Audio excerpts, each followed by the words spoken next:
These are African rhythms, passed down to us through ancient spirits. Feel the spirit, a unifying force. Come on, move with the spirit. From WSNC 90.5 FM, broadcasting service of Winston-Salem State University. Welcome to Africa World Now Project. I'm your host and producer, James Pope. Today, a conversation on the deep-rooted implications of settler colonialism with Gerald Horne. Africa World Now Project is next.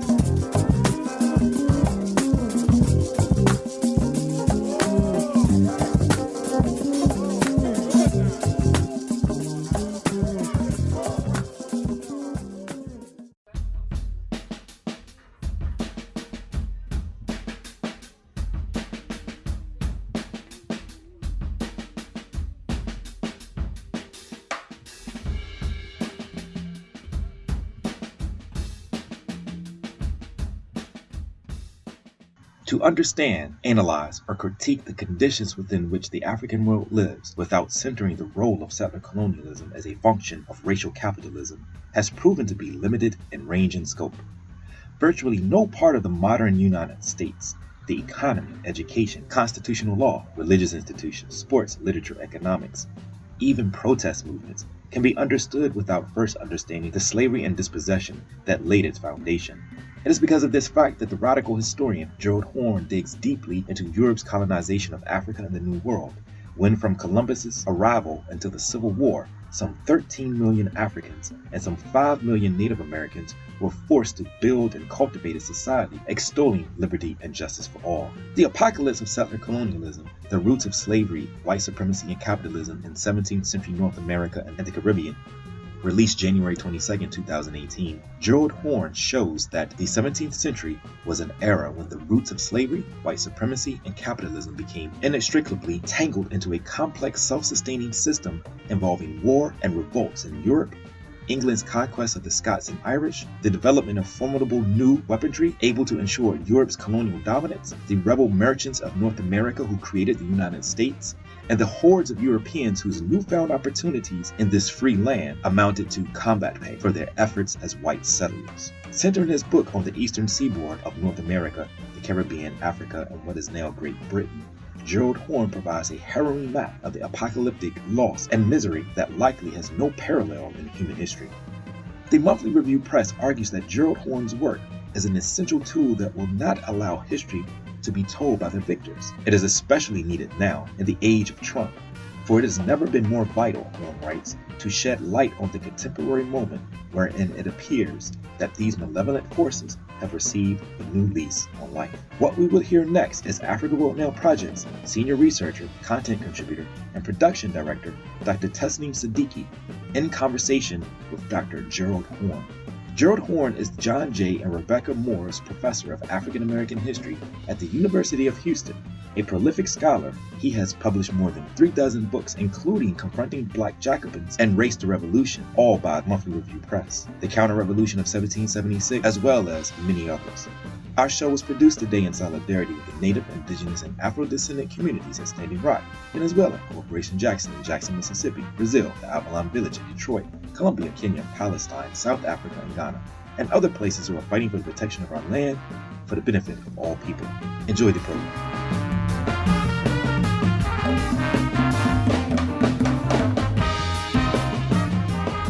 I'm joined today by Professor Gerald Horne, who holds the John J. and Rebecca Moore's Chair of History and African American Studies at the University of Houston. Professor Horne, thank you so much for taking the time to sit with us today. Thank you for inviting me. Of course. And I just wanted to kind of give our listeners a little background information. I became acquainted with you through a very close mutual friend of ours, and I feel like I would be remiss without giving a shout out to Skipper Bailey. So I appreciate the connection, even though I was familiar with your scholarship going to grad school, and it's so nice to get to know you as you know, beyond your scholarship and your principles around the scholarship. And that's actually what I really wanted to kind of just jump in on our conversation about. So much has been said about the sort of the ways in which you embody a sort of a Du Boisian sensibility in terms of, you know, your learning, your energy, your self-discipline, your commitment to progressive transformation of society and really modeling this sort of exemplary mode of scholarship for Black scholars in the United States and beyond. But I wanted to ask you, what is your primary sort of purpose that's driving this massive remapping, right? So you've done this massive remapping of the past 300 years of not only US and European colonialism and imperialism, but I want to kind of get to what's motivating your writing. What is your purpose? Well, I think that all of us on planet Earth need to pay a fee for living here.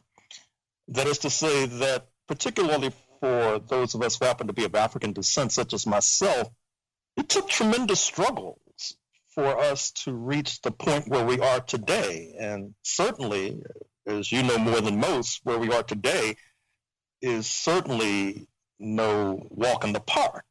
But considering where we started, particularly in North America 300 years ago, it is. And I think that we all owe a debt of gratitude to those who came before. And so one of the things I'm trying to do is to do my part to pay that debt of gratitude to those who came before, and also to try to pave the way for those who come after, to give them an idea of the history of at least the last 300 to 400 years, so that they'll get an idea of what the trend line has been, so that they can better blaze a trail forward. Sure.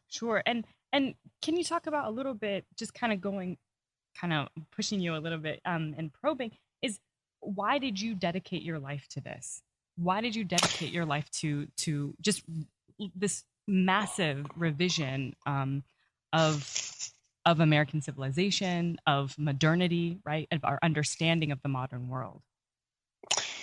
Well, I was born in St. Louis, Missouri, many, many years ago. Mm-hmm. And my parents are from rural Mississippi, the heart of darkness of North America. There are few places on earth that have been more horrendous, particularly for Black people, than rural Mississippi, although I'm sure those in North Carolina might want to challenge that assertion. But in any case, I grew up in St. Louis, where my parents escaped some decades ago with stories about the horrors of Jim Crow, and in a certain extent the horrors of slavery too, since my father's grandfather, I believe, or perhaps it was his great-grandfather, was enslaved in Mississippi. And those are the kinds of stories that I was immersed in as a child. And then I should also mention, in terms of a particular turning point for me, was that I was a child laborer.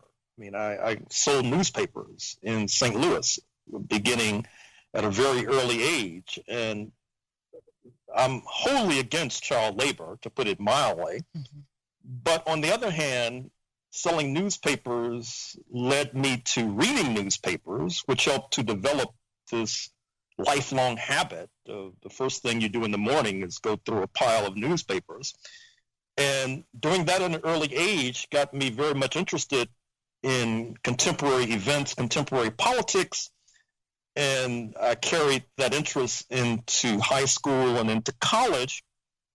And if you look just at the books that I published, I started off about 3 decades ago, basically trying to tell the story of contemporary Black radicalism and the Cold War, and how and why Jim Crow, U.S. apartheid, began to crumble when it did. And I did that for a number of years as a scholar, but I was feeling that I had to go deeper in order to get a real understanding of the history of slavery, the history of white supremacy, the history of capitalism, the history of imperialism. So that's led me on this journey deeper into the past, to the point now in January 2018, my latest book is entitled The Apocalypse of Settler Colonialism, The Roots of Slavery, White Supremacy, and Capitalism in 17th Century North America and the Caribbean. In other words, the story I've now taken back to the early 1600s, and I'm thinking about after this book is read, hopefully, that I'll go back before the 1600s in order to get a firmer understanding of how we reached where we are in 2018. And just kind of listening to some of your story, I feel like a very deep resonance as well. So my grandfather's family comes from Mississippi, and kind of growing up and that understanding and those stories and that knowledge of Mississippi as well has pushed me towards trying to understand more and more about, the coming into being of the United States, right? The coming into being of modernity. And my father was a child laborer as well in what was India, now Pakistan, where he's from, and used to weave carpets too, right? And so those stories, their struggles, and also, your own personal struggles start to form this larger intellectual questions, right? But I wanted to talk about a little bit, if you can. Before you go, what part of Mississippi was your father or grandfather from? He's from Vicksburg, Warren County, Mississippi. Oh, I see. Right. The site of a major Civil War battle. Right, exactly. So, and then when we went to Mississippi, I went to Mississippi in the 80s, so I'm dating myself a little bit, but I went to Mississippi in the 80s, and I remember going there. Every morning they would shoot off cannons, Confederate cannons, in the morning, right? And so, my grandfather left. He was drafted. Him and his brothers were drafted into World War II, and that's when he left Mississippi and did not come back. So sort of framing from being from the Delta, and I'm thinking also of Clyde Woods' work, Development Arrested, too, because I see so many parallels as well with Clyde Woods' work and with your work. You mentioned the book that you have a few books that are coming out this year, 2 that are dropping later this month. And you mentioned The Apocalypse of Settler Colonialism and the Roots of Slavery, White Supremacy, and Capitalism in 17th Century North America and the Caribbean, which is going to be released January 22nd, if I'm correct. Can you talk a little bit about this book? And also just kind of, even myself as coming up as a junior scholar in history, kind of finding myself having to go further and further back to understand a lot of these, if we think about white supremacy, if we think about racial capitalism, if we think about this analytic of race even, right? So to see that their roots go further back, and sometimes that takes us to Europe through, and I'm just thinking of Cedric Robinson's Black Marxism and the making of the Black radical tradition, where these ideas and processes are also getting worked out in Europe in response to Muslim empires, in response to the primacy of some African civilizations as well. So can you kind of weave us into this conversation, starting with this book that's coming out? Oh, sure. The book, The Apocalypse of Settler Colonialism, it begins actually in the late 1500s, when England, which ultimately becomes this major superpower under the rubric of Great Britain, is in many ways a failing state, and in some ways has fallen behind not only Spain, which had stolen the march on other European countries by helping to sponsor the voyage of one Christopher Columbus, but also to a degree had fallen behind what is now the Netherlands. If you had spoken to a person perhaps in Europe in the early 1600s and would have asked them to make a projection into 2018, that person may have predicted that we would not be speaking English, but we would be speaking Dutch because of the primacy of the golden age of Dutch colonialism. So this book tries to tell the story, among others, of how by the end of the 1600s and the beginning of the 1700s, that situation of England being a failed state had been reversed, and it was well on its way to being a leading power, a position perhaps it did not relinquish until it was pummeled from pillar to post by both Japan and Germany during World War II, 1941 to 1945 on this side is how it's calculated, which of course led to the rise of the United States as the current superpower, a position that in a previous book I suggested it will be relinquishing in the 21st century.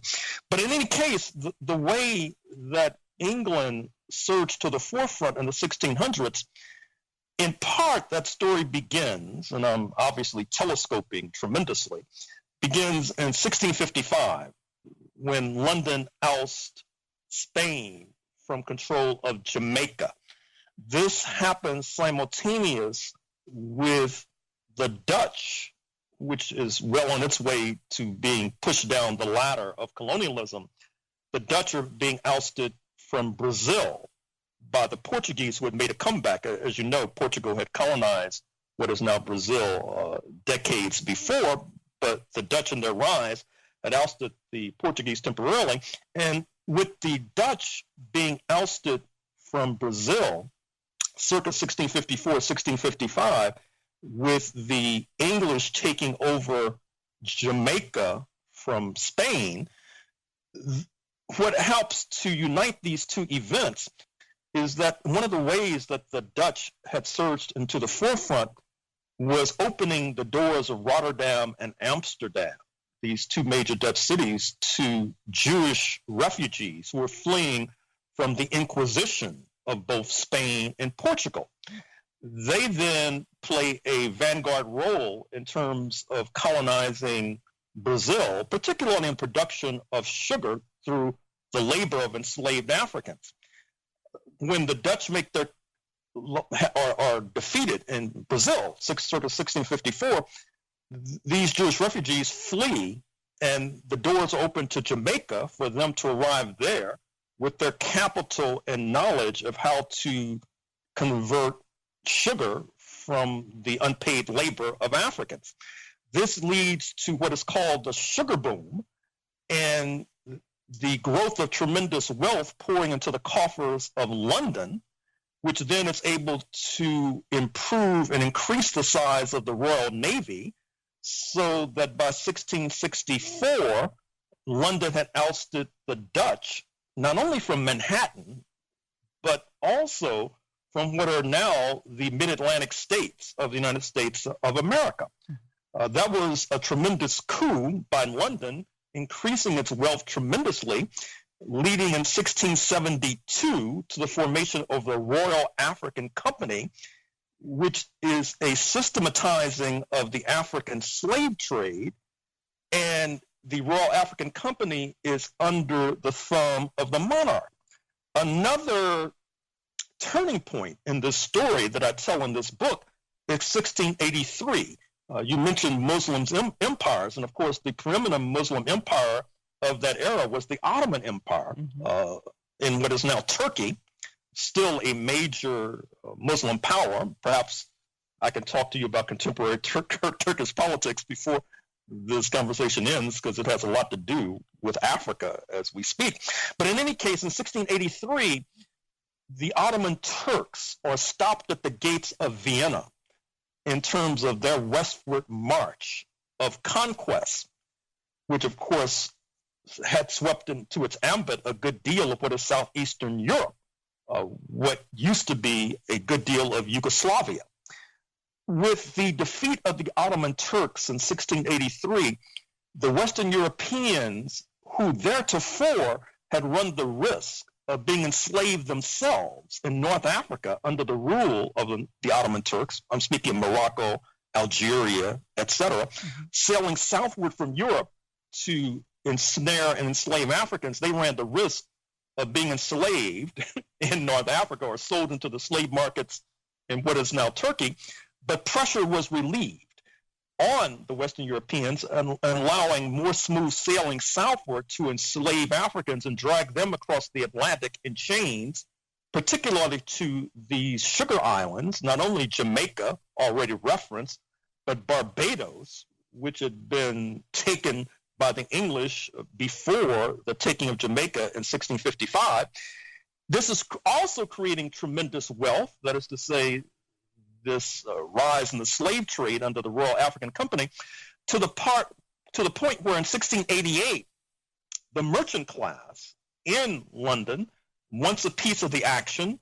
They clip the wings of the monarch in what is routinely referred to as the so-called Glorious Revolution, which reduces the absolute power of the monarch and empowers the merchant class, which then leads to a deregulation, if you like, of the African slave trade, and the merchants pour into that lucrative trade with both feet, sailing into Africa with the maniacal energy of crazed bees, manacling and handcuffing every African in sight, dragging these Africans across the Atlantic to work on these islands in the Caribbean, which is creating tremendous wealth, leading to the foundations of the system we now know as capitalism, because in order to engage in the African slave trade, there has to be insurance companies, because the Africans had a tendency to revolt once on board the ships sailing westward to the Caribbean.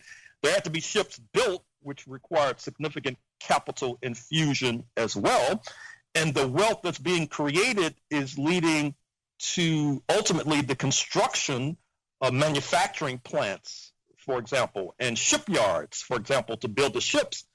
But the Africans are not necessarily cooperating with these kinds of enterprises, particularly in the Caribbean, where they're outnumbering the Europeans, sometimes at a rate of 9-1 or 10-1, sometimes 20-1. That creates fertile conditions for slave rebellions. That leads to many of the Europeans packing up and making what I call the Great Trek from the Caribbean to the North American mainland. South Carolina, and in fact North Carolina, are in many ways a product of that Great Trek. That is to say, South Carolina has its origins approximately 1670 as this boom is taking flight. And you keep in mind as well that until about 1750, London thought that the Caribbean islands were more valuable than the North American mainland. But in any case, fleeing to Carolina did not bring surcease, or did not bring a kind of halt to African rebelliousness. Recall that in 1739, you had Stonewall's Rebellion in South Carolina, where the Africans, in league with other black people under the Spanish flag in Spanish Florida, Florida, as you know, was under the control of Spain at that time, seek to overthrow the slave owners in South Carolina. And in fact, many of these Africans in South Carolina had roots in Angola and had a long war-fighting tradition that I might say even extended into the 20th century, in fact, into the last few decades of the 20th century. And with their war-fighting traditions and oftentimes their knowledge of Portuguese, because Angola had been colonized by the Portuguese, they were able to make alliances with the Spanish in Florida, given the similarities in language between Spanish and Portuguese. And so what happens is that they tried to overthrow slavery with the aid of the Spanish. Now we're getting into my book, The Counter-Revolution of 1776, I should say. Right. But they're defeated. But in any case, what happens is that London had had enough with these competing powers, stirring up what they saw as problems in their backyard. That leads to the so-called 7 Years' War, 1756 to 1763, where London fundamentally ousts the Spanish from Florida, ousts the French from Quebec.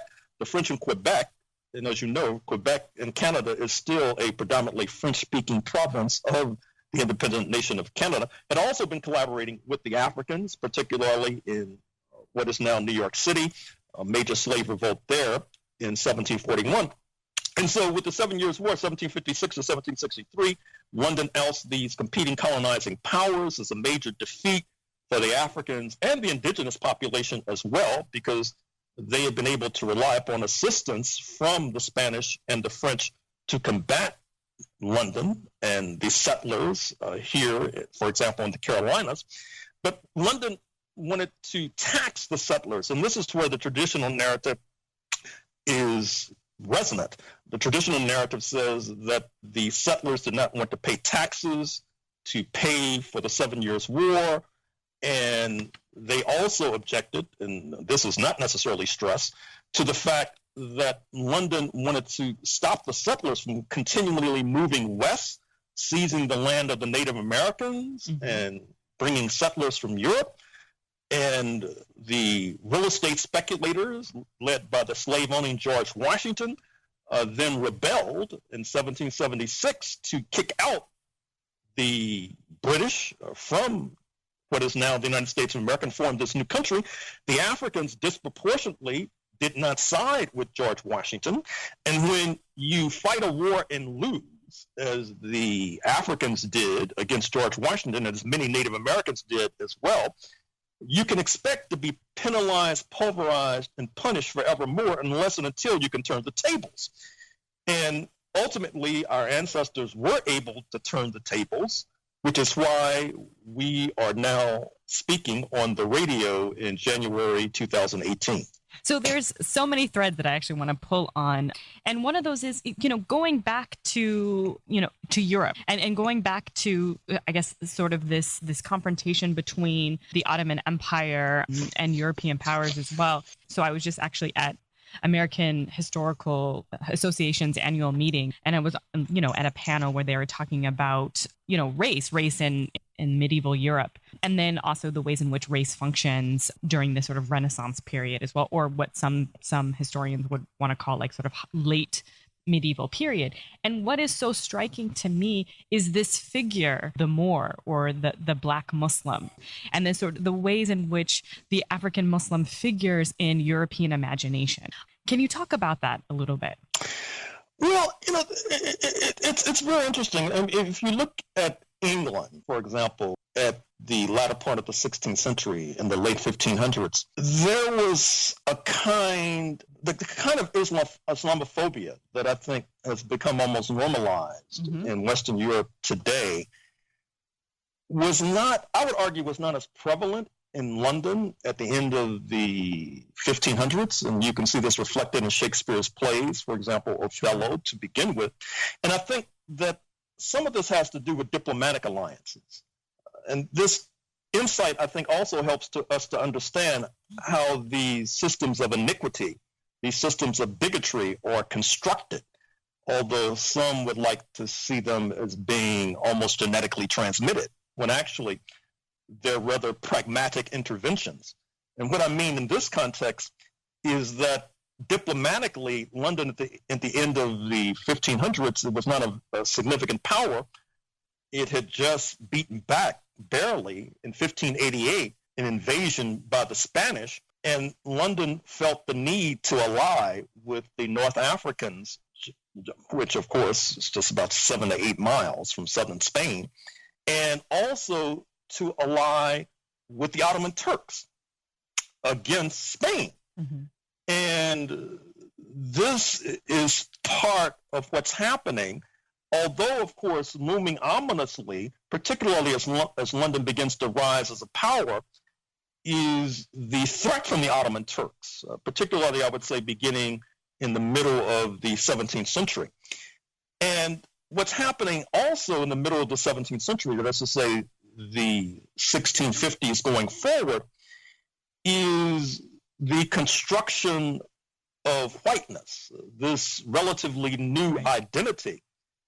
That is to say that you have these relatively small European powers that are trying to control large swaths of territory. I mean, look at Portugal, for example, an early colonizing power, a contemporary population of only about 9 million, but it was trying to control Brazil, whose territory is larger or as large as the United States from the Atlantic to the Pacific, excluding Alaska. It was trying to control Angola and Mozambique and Macau off the coast of China, and the region we now call East Timor, which of course is in proximity to Indonesia. Indonesia, of course, being the most populous, predominantly Muslim country.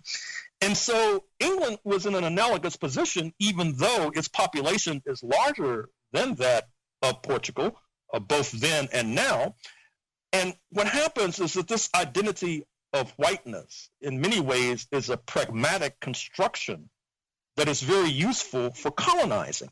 That is to say, it becomes the organizing principle for settler colonialism.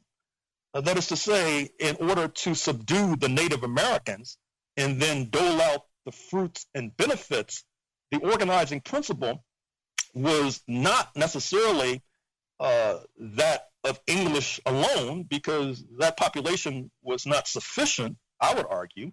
And so you have this newer identity that arises, a whiteness, whereas those who had been warring on the shores of Europe, English versus French, English versus Irish, English versus Scot, English versus German, German versus Russian. All of a sudden, when they cross the Atlantic, there's this new identity called whiteness, which is still with us today in 2018.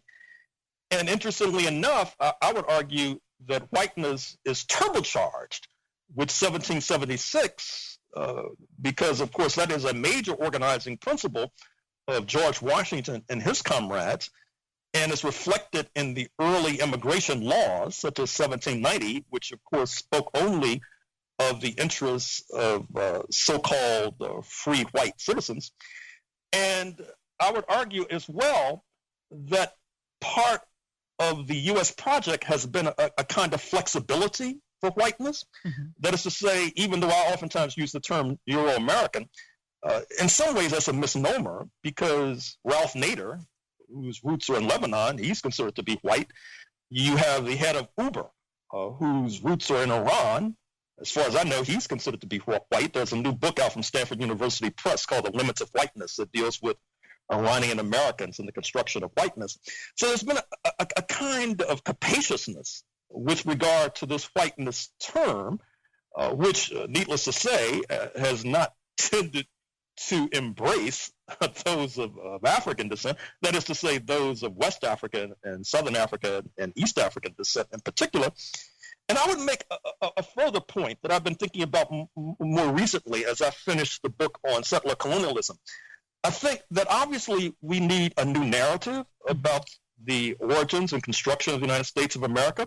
We need a new narrative that can reconcile, on the one hand, there is Donald J. Trump in the White House, with many even liberals and moderates speaking of him as having fascist tendencies. On the other hand, you have this narrative with regard to how the United States is this beacon of liberty, justice, and freedom, struggling forward to expand its freedom, liberty, and justice to the rest of us who were originally excluded. It seems to me those two arguments are in conflict, in that traditional uplifting narrative really it's threadbare, it's lost its resonance. And I would put forward a different kind of narrative with regard to the construction of whiteness. I would say those who have been affixed with that label, I would see three factions. I would see the slave-owning faction, symbolized by those who founded the United States, George Washington, Thomas Jefferson, the fact that most of the presidents before 1861 were slave owners. And then I would look at what I call the white man's country faction, oftentimes simplistically reduced to the anti-slavery faction, because if you look at the abolition of slavery, for example, in Vermont in the 1770s, they were really trying to get rid of the Negroes. And that particular tendency carries forward, say, when the state of Oregon comes into being in the 1850s, where no Negroes are allowed.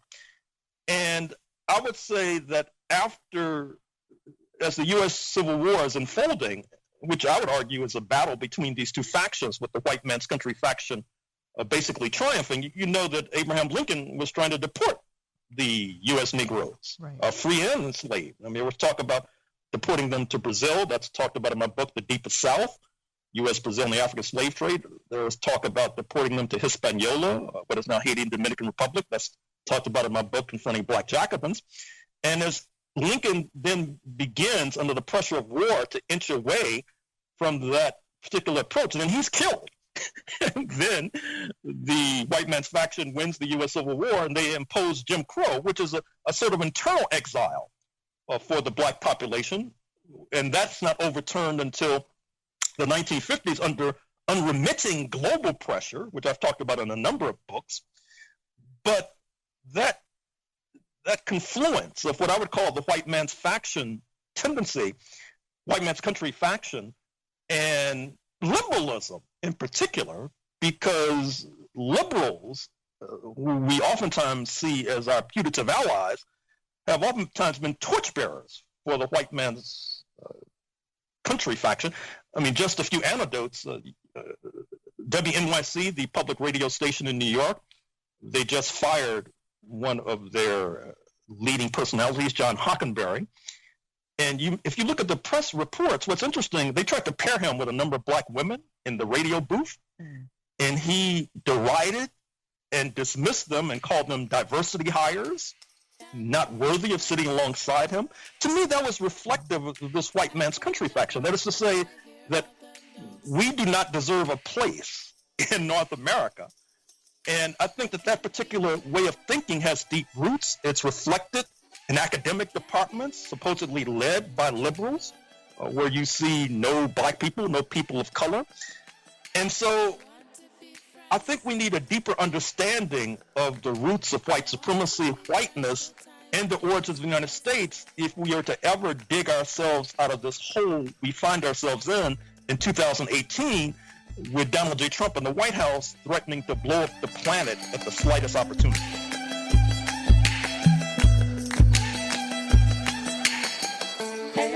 You are currently listening to Africa World Now Project's senior researcher, content contributor, and production director, Dr. Tasneem Siddiqui's conversation with Dr. Gerald Horne, where they explore the implications of settler colonialism. Our show was produced today in solidarity with the Native, Indigenous, and Afro-descendant communities in Standing Rock, Venezuela, Fort Raising Jackson in Jackson, Mississippi, Brazil, the Avalon Village in Detroit, Colombia, Kenya, Palestine, South Africa, and Ghana, and other places who are fighting for the protection of our land for the benefit of all people. Continue to enjoy the program. Right, exactly. And I was just thinking too, kind of going back to so your work and also the work of Marcus Rediker and Peter Linebaugh and the Many-Headed Hydra too. So you see whiteness also as a concession of this history, right, of the settler colonial history. Can you talk a little bit about how do we start to develop this historical literacy, right? And how do we start to sort of mobilize with that? How do we start to mobilize a sort of broad-based movement? Well, first of all, just a footnote to my previous long-winded remarks. There was a third faction, too, that in all fairness I should have mentioned, which was represented by John Brown. Yes. Who was executed in Virginia, 1859, a Euro-American man who tried to rise up and overthrow slavery. But I think that's important to see John Brown as very much a minority. I think that oftentimes what happens is so people can feel better about themselves, they act like he was part of the majority faction. And that is not accurate.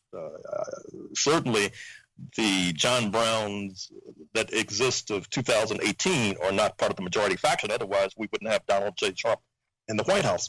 Second of all, with regard to how we got to this point, one of the points I tried to stress in my own writing is the issue of internationalism. Yes. For example, the Haitian Revolution, 1791 to 1804, leading to a general crisis of the entire slave system, forcing London into the ranks of abolitionist powers because of the threat that Haiti presented to its wealthy colony that was Jamaica, not to mention Barbados. And then how that developing tie between Haiti and London puts pressure on the United States, helping to ignite the U.S. Civil War. I did a book about the relationship between Black Americans in Mexico and how for many years the enslaved Africans were not only following the North Star to freedom in British-controlled Canada, they were also heading southward from Texas into Mexico. Recall that Texas had seceded from Mexico circa 1836 because Mexico, which had a president of African descent, Vicente Guerrero, had abolished slavery in the 1820s, and that turned independent Texas, 1836, into a major slave-owning state, particularly in dragging Africans from the Angola and the Congo into what is now Cuba. But the pressure from Haiti and London then caused Texas to run up the white flag and enter the United States of America in 1845 as a state because it could not withstand the pressure of the abolitionist powers from 1836 to 1845. And of course, I talked about in previous books, I've talked about the rise of the socialist project, the class project, beginning with the Bolshevik Revolution of 1917, and how 1776 represented a transition from religion as the axis of society, as embodied in the First Amendment, guaranteeing freedom of religion, which of course obviously greases the skids and opens the door to a whiteness project, because it's not like England, for example, where you get certain favors and privileges if you're Protestant, and then you penalize those who are Irish Catholics. In North America, you embrace both. And that's represented in the First Amendment, and that obviously increases the number of settlers who could then subdue the Native Americans and enslave the Africans. But what scholars don't mention is that the religious axis of society is replaced by the racial axis of society. That is to say, those who are, quote, white, unquote, and those who are not. And then in the 20th century, you had the rise of the class project and the socialist project, and that puts tremendous pressure on the United States to rectify its racial heritage. And look at the Supreme Court case Brown versus Board of Education in 1954, where the Supreme Court admits in that unanimous opinion that they're issuing this opinion moving, at least in the formal sense, away from U.S. apartheid because of international pressure, because the United States had difficulty competing for hearts and minds for decolonizing Africa and Asia, and to a degree Caribbean too, with the socialist camp, as long as Jim Crow stained the U.S. escutcheon. And so I would argue, in terms of where do we go from here, that we got to this point not least because we lengthened the battlefield. We organized globally and internationally.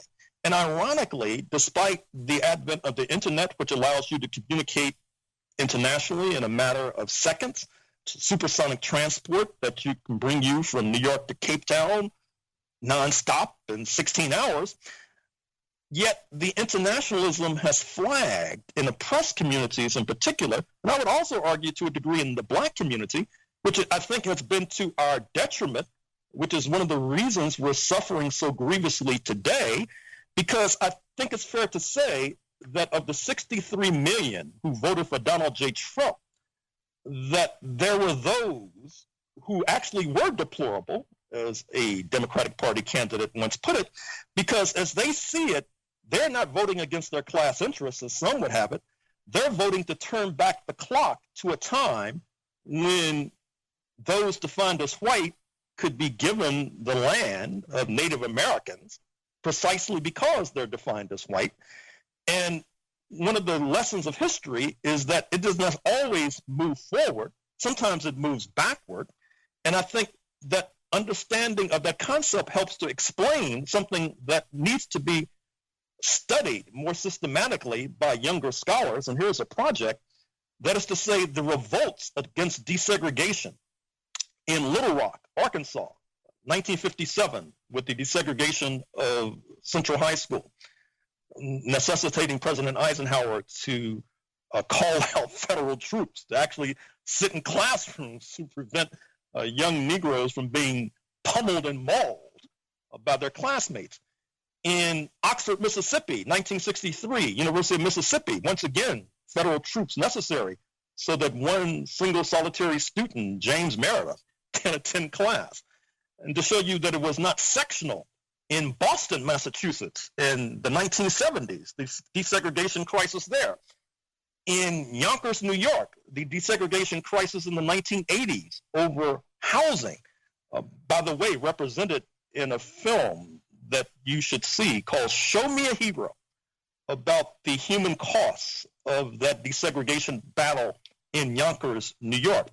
And so there was this mass uprising against desegregation, because I think that some who were participating in that organizing realized that the previous project that had constructed whiteness and white supremacy was under assault, that to a degree, if you concur with the law professor at UCLA, Cheryl Harris, seeing whiteness as property, there was a certain devaluation of whiteness under the pounding of the international movement against racism and Jim Crow. And so therefore folks revolted. And now in 2016 November up to January 2018, there is this continuing pressure to turn back the clock. Because what's most remarkable about Donald J. Trump is, despite the demonstrated intellectual feebleness and incompetence and scandals, his coalition has remained relatively solid despite all of that. And some of our left-wing friends, they try to console us with this idea that if Bernie Sanders had been on the ballot, Donald Trump wouldn't have been elected. Well, first of all, that's speculation.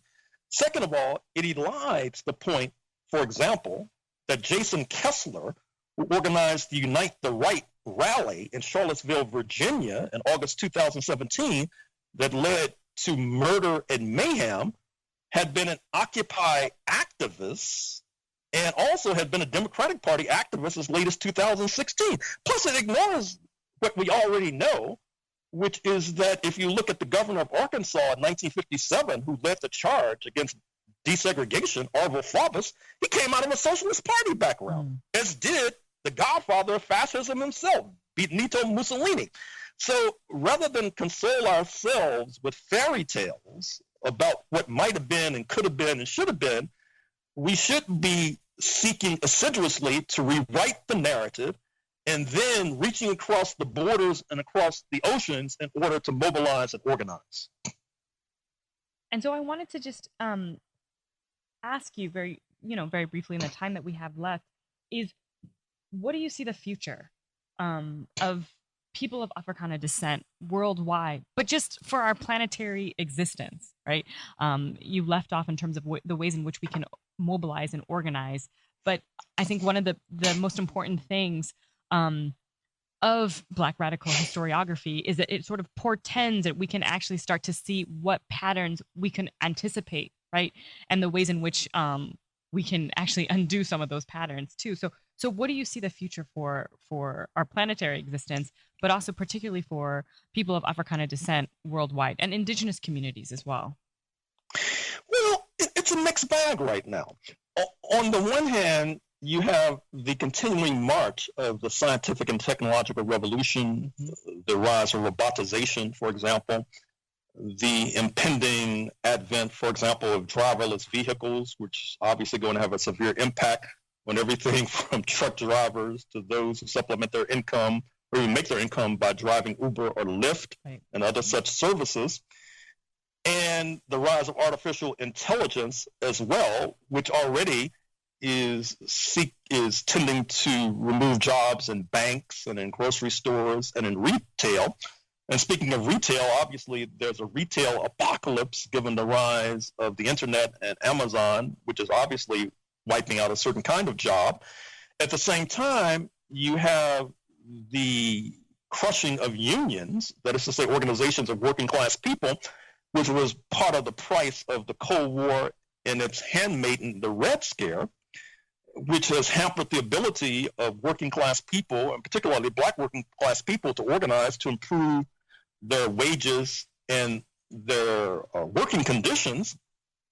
And what's happening is that there's going to have to be a move, given this advent of the scientific and technological revolution, let's say the acceleration of same, towards a guaranteed income, a guaranteed wage. And you already see signs of that kind of accommodation taking place in Scandinavia. But as you know, part of the problem with regard to social welfare measures in the United States of America is that there's a substantial swath of the population who are against social welfare measures. I'm speaking of the right to health care, for example, or aid to families with dependent children, that is to say aid to single mothers, for example, because they think that Black people benefit from those programs, even though numerically those who are not defined as Black benefit more. But that kind of political analysis, or misanalysis, if I can use that term, then hampers the ability, for example, of the ability to be optimistic about the United States. Now, that does not mean that we're going to be pessimistic about the rest of the world. As a matter of fact, you're asking me to look into my crystal ball, and so I see these two trends. I see an ability, perhaps, in other parts of the world to adjust and adapt to these conditions I've just outlined. I don't necessarily see that kind of ability in the United States of America. I mean, we have to be realistic. I mean, Obamacare, the Affordable Care Act, which was a kind of palliative, was seen as much too radical by the Trump base of 63 million, which is why Mr. Trump is trying to get rid of it and league with his Republican Party colleagues on Capitol Hill. And then there's another factor, too, which is the rise of China. Already, China is in the forefront in terms of artificial intelligence, in terms of green energy, which is going to have enormous impact upon the oil industry, for example. And China obviously is a non-European country, and so we're facing the prospect after hundreds of years of having the leading nation on planet Earth be a nation not predominantly comprised of those of European descent. It's unclear how the United States will adapt to that new reality. Look at the book published in 2017 by Harvard professor Graham Allison, Destined for War, which is his pithy description of what confronts us across the Pacific vis-a-vis China and the United States. So there are so many different factors to point to that it's difficult for me to draw a straight line through the 21st century in terms of predicting what will be the case in, say, 2099. Although I do think that if we begin to organize transnationally and globally and internationally, we'll be in better shape than if we had not. Right, absolutely. And then as we know, I mean, it's definitely not a straight line, as we know with history is not like this progressive teleology. It's quite cyclical and dialectic. So, and you left off on a good point in the sense of like in terms of organizing and resistance, right? So what can we expect even, and again, it's always difficult in terms of it's not, we haven't foreclosed any possibilities or any futures, but looking at the condition in the state, even particularly of Black resistance, right? Black resistance movements now in 2018. Where do you see that? Where do you see that going? And also, there was something else that I wanted to point out was one of your conclusions for the counter-revolution of 1776. And part of that was, that Africans, right, our ancestors had very different plans for the destiny of colonial North America. And part of what that conclusion that you bring up is this idea of secessionism, right? And so where does that fit now? Where can we, just in terms of thinking about how we organize and also thinking about the importance of always being international in our scope and always being, I mean, you come from a long tradition of scholars, right? I mean, from the 19th and 20th century that always had an eye on the international context. Even Black scholars that were conservative always had their eye on the international context. And it's not something new within our tradition, right? This has been something that's always is part of our tradition. We call it something new because, the field of academic scholarship, which my colleague likes to say, Christopher Columbusing everything, starts to talk about this. You have this trend of transnational scholarship, but those conversations happen in like the 90s and the early 2000s when you see Black radical historiography, especially as they're facing, trying to chronicle race in the age of imperialism, right? So going even back further from this earlier generation of Black historians. So I guess the question is, where do we see Black resistance movements, multiracial, transnational movements, and then also too, where do we see the future of scholarship? You had given us some points too of where younger scholars should be looking in terms of research, but if there are any other points that you want to sort of pull out. Well, first of all, thank you for that last comment on your part, because I outlined three traditions. I mentioned most recently John Brown in terms of the Euro-American traditions, and I mentioned the white man's country faction, and I mentioned the slave-owning faction. And what I should have mentioned, number 4, is the tradition embodied by our African ancestors who tried to organize on a multi-ethnic, multi-racial basis, particularly with the Native American population. Right. And that reaches a kind of zenith in Florida right before the U.S. takeover in 1821, where you have a de facto merger between the Black population and the indigenous population, now housed under the rubric of Seminoles. And of course, Florida State University in Tallahassee insultingly calls its athletic teams the Seminoles. Right. And they fought numerous wars against the U.S. interlopers and invaders after they sought to take over Florida in 1821. Some of the most significant wars that the United States was involved in, that is to say from about 1821 to 1825, then from about 1835 to about 1839, then finally in the 1850s, when they were defeated on the brink of the U.S. Civil War, and then many of them, like many Native Americans, were then forced to move. You recall the Indian Removal Act, so-called, of 1830, which supposedly was going to construct Oklahoma forevermore as the land of the Indians. Well, obviously, that was one promise amongst many that was not kept. But many of those in Florida, the Africans and Native Americans, really moved to Mexico, south of the border, where their ancestors continued to reside. And I think that we're going to have to revive that fourth tradition, as difficult as it may seem and sound, because given the march of technology, which threatens to make almost all of us irrelevant, quite frankly, I don't think we have that much of a choice. Now, with regard to the resistance movements today, I see some heartening signs, particularly in the movement for Black Lives and Black Lives Matter, and the attempt to send delegations to Geneva and the Human Rights Commission, the attempt of certain factions in the reparations movement, that is to say, payments to the descendants of enslaved Africans for unpaid labor, or even to Africa itself. There's been a certain amount of outreach there internationally, particularly with regard to Hilary Beckles of Barbados and his scholarship, and how he's been a constant presence at reparations fora here in the United States of America. But I think much more needs to be done.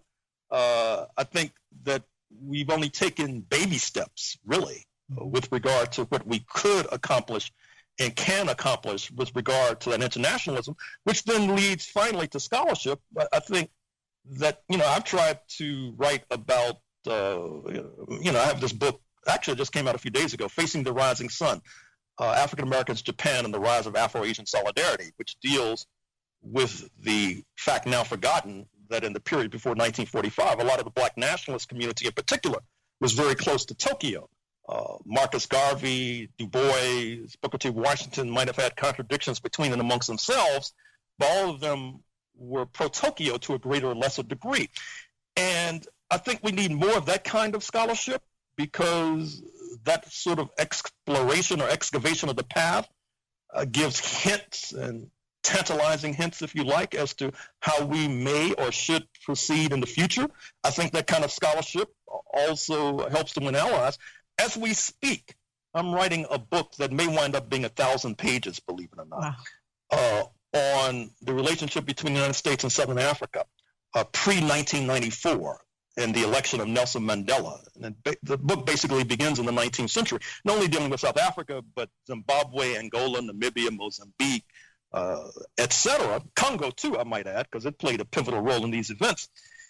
And I have to say that since I'm going to get this book published in Zimbabwe, I've already made the agreement, it's sort of liberating. I mean, I can say things that now I know I'm not writing for a U.S. audience that I might not have said. And that's something else I would recommend.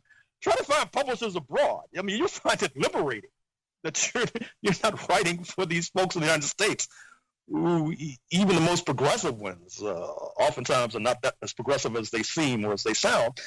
And I dare say that this book will be read in Southern Africa. I think it will win us, that is to say, Black Americans and oppressed people's allies in Southern Africa. And it'll be a mighty blow against U.S. imperialism simultaneously.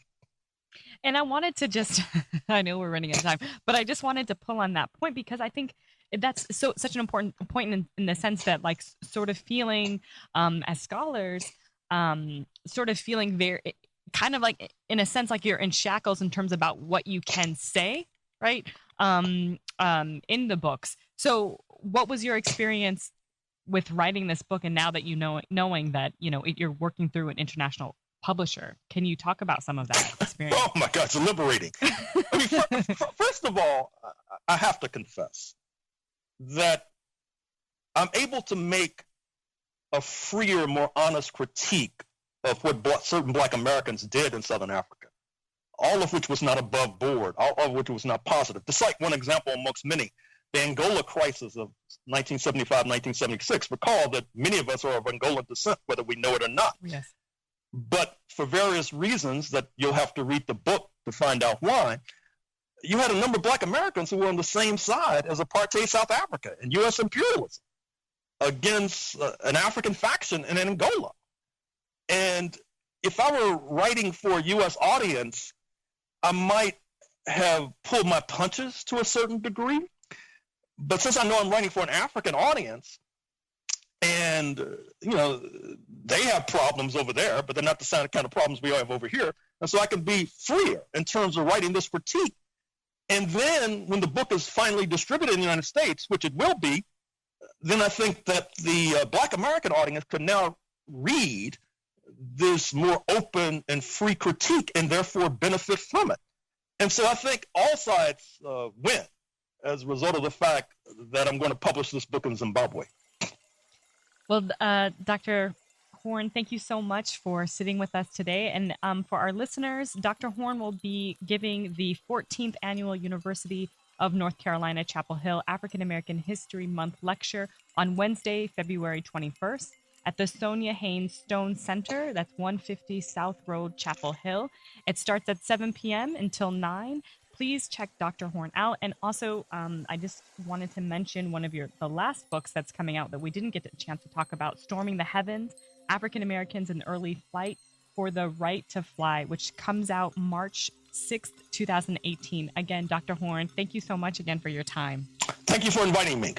That's it for Africa World Now Project for this week. I would like to thank you for joining us today and look forward to spending time with you next week. We can be reached through all of your regular social media platforms. Email africaworldnowproject@gmail.com or follow us on Twitter at AFWRLDNWPRJ. I'm your host and producer, James Pope. The Africa World Now Project collective consists of international media journalist, executive producer, and human rights activist Moiza Muntali, Africa World Now Project media correspondent Funda Ngunda, senior research and content contributor and production director Dr. Tasneem Siddiqui, senior research and content contributor and production associate Dr. Josh Myers, technology advisor is Byron Gray of Grayworks Technology, and creative director is Judah Pope. Africa World Now Project is heard every Wednesday at 7 p.m. on WSNC 90.5 FM, NPR affiliate and broadcasting service of Winston-Salem State University. Shows are archived weekly on SoundCloud. Search Africa World Now Project. Until next week, be safe, be peaceful, and above all, be intelligent. Nothing is working because love has left the planet. They were stupid enough to think they didn't need fresh water. They didn't need sensuality. They didn't need love.